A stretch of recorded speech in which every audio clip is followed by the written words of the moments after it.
Why do you earn money? Why are you never satisfied and strive to earn and save more?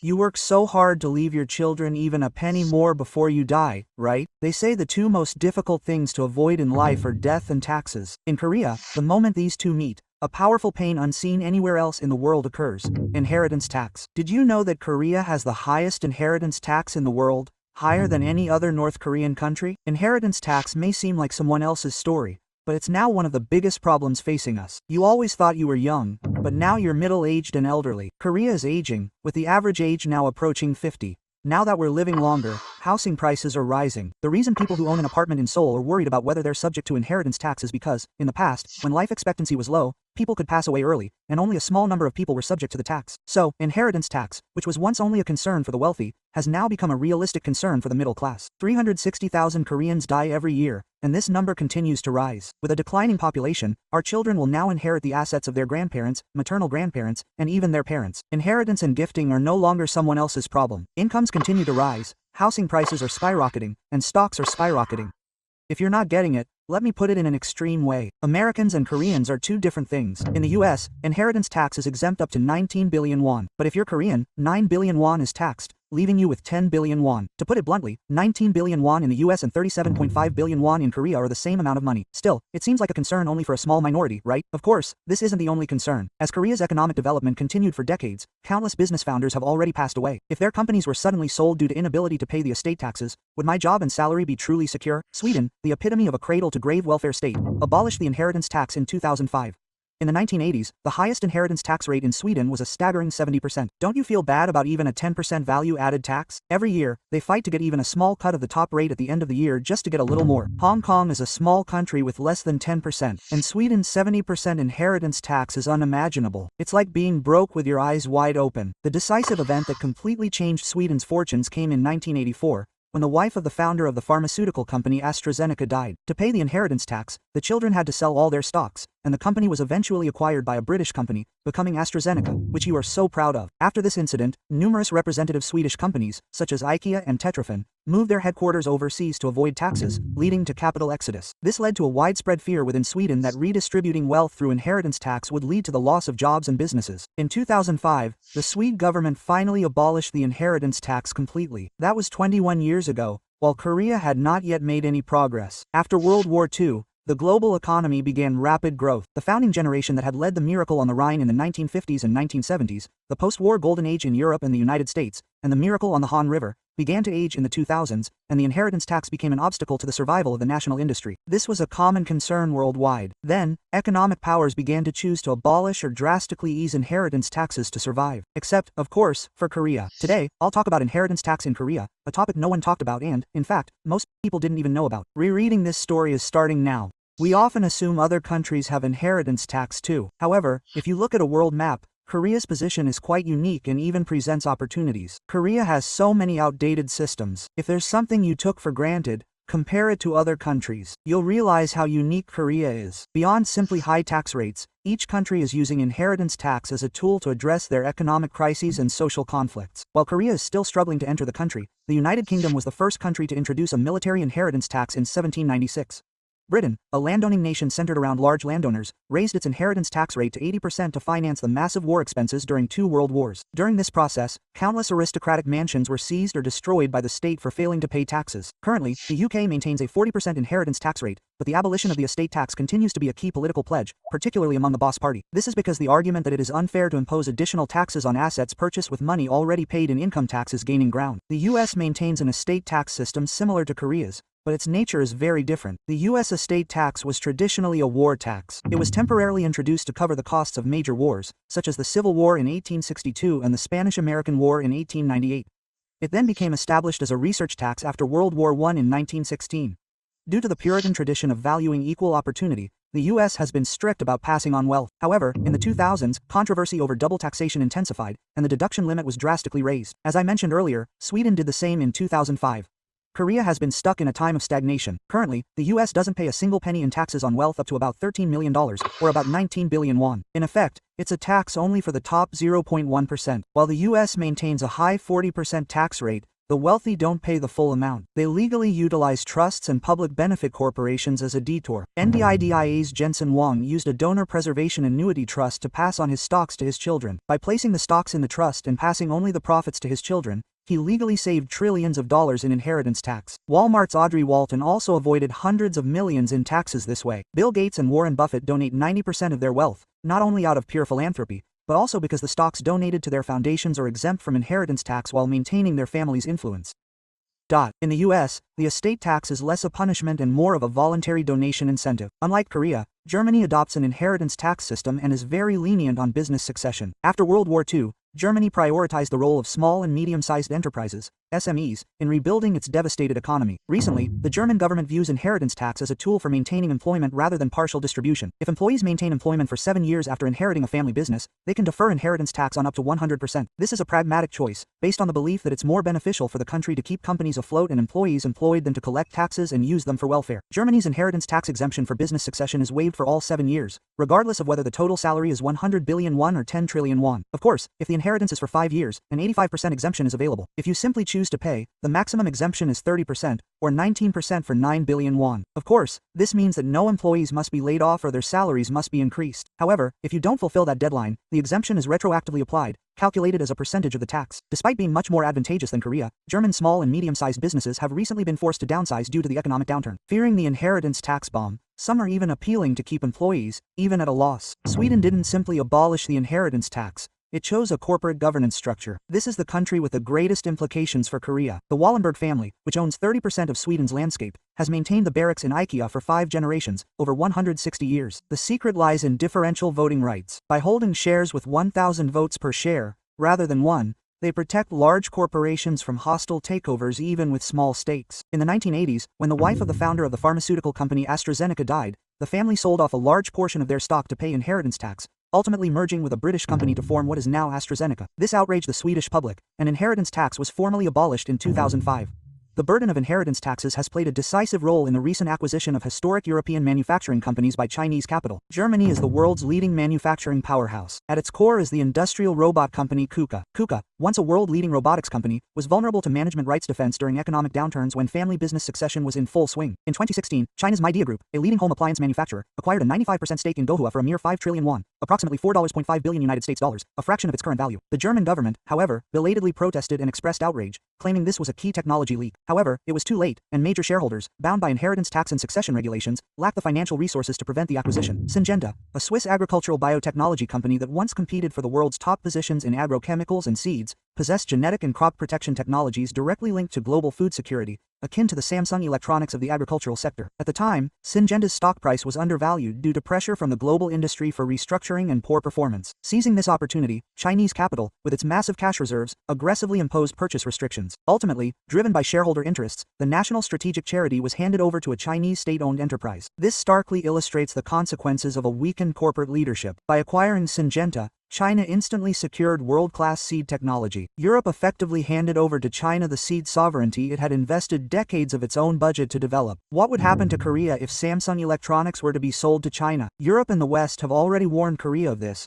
based on numerous trials and errors. Italy is the country with the most active family business succession and, due to inheritance tax issues, the country with the highest number of companies sold. Italian icon Versace was ultimately sold to Capri Holdings in the United States due to confusion and tax issues during the succession process after the founder's death. Recently, even Golden Goose, famous for its sneakers, has been reported to be under the purview of Chinese capital. In 2021, China's Zhejiang Machinery attempted to acquire the Italian branch of the American semiconductor equipment company Applied Materials, but was blocked by the government's golden power. However, the government couldn't intervene every time, and when countless European owners, unable to bear the burden of inheritance taxes, decided selling to China was a more profitable business, technology transcended borders. Do you understand why so many so-called brands are now falling into Chinese hands? Is it correct to simply think that companies are selling out their countries? Club Med, the iconic French resort company, also fell into the hands of the Chinese Fusheng Group due to a failed inheritance and management rights defense. At the time, Italian and Chinese capital gave up their competition, but in the end, the Chinese capital, which had more cash available immediately, won at a relatively low price of 900 million euros. French political circles lamented that a historic company had been taken over by a Chinese company due to inheritance taxes and limited capital. When major shareholders sell their shares to the market to pay inheritance taxes, the stock price plummets, and Chinese companies with massive cash reserves emerge like predators. This formula is widespread throughout Europe. The media warns that inheritance taxes are becoming a highway for the nation's core technologies to be transferred to China. Does this European story sound like something from another country? We've already experienced the same tragedy. The world's #1 nail clipper, 3, strategically sold its shares in 2008 because its founder's children couldn't afford the 15 billion won inheritance tax. The result was disastrous. After a professional manager took over, sales halved, and the pride of Made in Korea disappeared, overshadowed by Chinese OEMs. The founder of the airtight container company, Shinha Ragan, felt the burden of inheritance taxes and abandoned the family business, handing it over to a Hong Kong-based mutual fund. Ultimately, inheritance taxes have become an invisible hand that disrupts the company's longevity and funnels national assets overseas. These cases are snowballing without our knowledge. This is precisely the transition from the first to the second and third generations of industrialization in Korea. The roots of the modern inheritance tax lie in the Joseon Inheritance Tax Ordinance of the Japanese Government General of Korea in 1934. The Inheritance Tax Act, enacted in 1950 after liberation, had a top rate of a staggering 90%. It may seem strange now, but at the time, it was difficult to transparently determine who earned how much, so it reflected a realistic strategy of collecting all the taxes uncollected while alive when the estate was concentrated in one place after death. In the 1970s, when the chaebols were growing, the government offered unprecedented special benefits. However, under pressure from the ruling party, the government raised the top tax rate to 75%, arguing that since the accumulated wealth was supported by the state, the fruits of that wealth should be returned to society. In the late 1990s, the gap between the rich and the poor widened during the foreign exchange crisis, and controversy erupted over the irregular succession practices of some large corporations. The death tax was perceived as the last bastion of wealth preservation. At the time, society strongly believed that it was unfair for wealthy individuals to inherit wealth without much effort, and the highest tax rate was nearly 60%. The debate over double taxation, why collect another inheritance tax on money already paid in income tax after death, remains a global hot topic as of 2026. Recently, the UK's Conservative Party pledged to abolish the inheritance tax, arguing that it was an unfair double taxation, and gained enthusiastic support from the middle class. Japan, to prevent wealth polarization, maintained a high 55% tax rate but introduced a special business succession system that allows tax payments to be deferred indefinitely upon business succession, providing a breathing space. Rather than collecting taxes in the chaotic situation of death, this system allows for a settlement and payment upon giving up on business succession. Canada and Australia have opted for a capital gains tax instead of eliminating the inheritance tax, instead collecting taxes when inherited property is sold. This is considered a reasonable alternative, as it avoids taxes on death itself and instead collects them when the actual gain is realized. For example, if a father bought a house for 100 million won and it becomes 1 billion won, the child doesn't have to pay taxes when he inherits it. Then, when the child sells it for 1.2 billion won, he pays taxes on the difference, 1.1 billion won, between the father's purchase price and the child's current income. As long as the child continues to live there, the tax is permanent. The principle of paying taxes when money comes in has far less public resistance, and it prevents companies from having to sell their companies due to cash shortages at the time of succession, putting the company and its employees in crisis. The European cases we've examined today aren't isolated incidents. Faced with the world's highest inheritance tax rate of 60%, Korean companies are agonizing over whether to pass the business on to their children or sell to China or private equity funds. Will calling them traitors and worrying about this end the matter? This is a problem that could lead to job losses. Inheritance tax isn't simply a tax that takes money from the wealthy. It's a question of whether companies will remain in Korea and employ our children. While European companies are being taken over by Chinese capital, Korean companies face a unique crisis: internal collapse and the Korea discount. To pay the approximately 12 trillion won in inheritance tax after the death of Chairman Lee Kun-hee, one family received trillions of won in inheritance tax and continues to sell off affiliate stocks. If it were Germany, the inheritance tax issue would have been resolved already. All they had to do was focus on growing their businesses. How long will Koreans continue to view entrepreneurs as villains? This isn't simply a problem for the wealthy. A decline in the stakes of major shareholders makes them vulnerable to attacks from external speculative capital, ultimately discouraging long-term corporate investment. You're familiar with the Kospi these days, right? It only continues to rise if there are many good, strong companies. That's why conglomerate owners are desperate to maintain control while continually reducing their stakes. If this weren't the case, they wouldn't have to reduce their stakes, and stock prices would rise even further. You're familiar with the Kospi these days, right? There needs to be many good, strong companies for them to continue to rise. In the case of Nexon, the bereaved family of founder Kim Young-ju paid their holding company shares to the government instead of inheritance tax,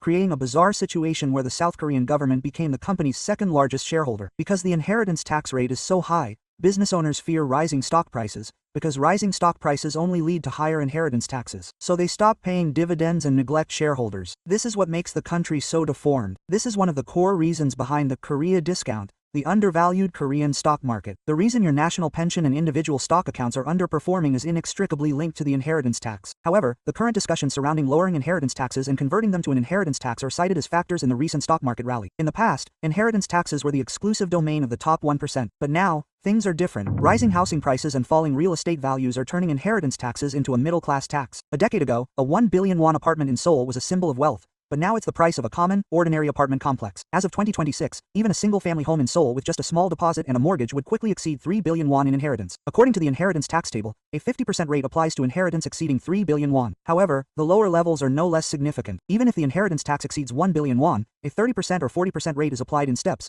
yet the deduction benefit has remained stagnant for decades. Prices are rising, the value of the currency is declining, yet the tax base remains stagnant. This is a silent tax increase, allowing the government to collect more taxes without raising taxes. Now, seniors who have worked hard to purchase a home are spending their later years worrying about whether they can pass it on to their children. We often think of inheritance tax as a family affair for the wealthy, like the chairman of a wealthy family. However, when the company is sold to a private equity fund or foreign capital due to the chairman's inability to pay inheritance tax, the first to suffer are the employees. When a company is sold to a private equity fund, their goal is to rapidly increase corporate value and then sell it off, leading to so-called restructuring. Unprofitable departments are closed, staffing is reduced, the company is scrutinized by strikes and demonstrations, and even jobs that have been held for years can be destroyed by a single tax, the inheritance tax. The corporate culture and job security of companies like the aforementioned 3 and Login collapse in an instant. The inheritance tax not only hinders the succession of businesses but also shakes the power of thousands, even tens of thousands of employees. While companies invest and hire when their futures are certain, owners of small and medium-sized Korean companies have no choice but to stop investing and focus solely on securing cash once they reach 60.